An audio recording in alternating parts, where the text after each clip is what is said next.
আজ নাম নিয়েই বলতেছি, জামাতে ইসলাম বিকৃতি আনেনি? এনেছে। অগণিত অসংখ্য তাদের সংবিধানের মধ্যে বিকৃতি এনেছে, শুধু রাষ্ট্রীয়ভাবে নিবন্ধন ধরে রাখার জন্য, টিকিয়ে রাখার জন্য। না হলে নিবন্ধন বাতিল হয়ে যাবে। 30% যদি নারী নেতৃত্ব না দেয় দলের মধ্যে, নিবন্ধন দিবে না সরকার। যদি নাম জামাতে ইসলাম বাংলাদেশ না করে, বাংলাদেশ জামাতে ইসলাম যদি না করে, তাহলে দিবে না নিবন্ধন। তখন নাম চেঞ্জ করে জামাতে ইসলাম বাংলাদেশ করা হয়েছে। 30% নারী নেতৃত্ব নিয়ে আসা হয়েছে, অগণিত পরিবর্তন করা হয়েছে। আমার চ্যালেঞ্জ থাকলো, আবুল আলা মওদুদী যেই দিন জামাত ইসলাম প্রতিষ্ঠা করেছিলেন, তখনকার জামাত ইসলামের সংবিধান আর আজকের জামাত ইসলামের সংবিধানের মধ্যে যদি বিকৃতি না থাকে, আমি আব্দুল্লাহ বক্তব্য দিব না। বিকৃতি কেন এসেছে? ক্ষমতা ধরে রাখার চাহিদায়। সে বিকৃতিটা কোথায় করা হয়েছে? ইসলামের মধ্যে। ইসলামকে জবাই করে আমি কিভাবে ইসলাম প্রতিষ্ঠা করব?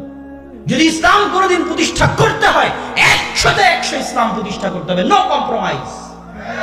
হয় ক্ষমতা আসবে, না হয় ক্ষমতা আসবে না। ক্ষমতা দেওয়ার মালিক আল্লাহ, কিন্তু 100তে 100 উলুহিয়াত রাখতে হবে আল্লাহ। আল্লাহর উলুহিয়াতের সরিষা সমপরিমাণ কম্প্রোমাইজ করে আহলে হাদিসরা ক্ষমতায় যেতে রাজি নয়।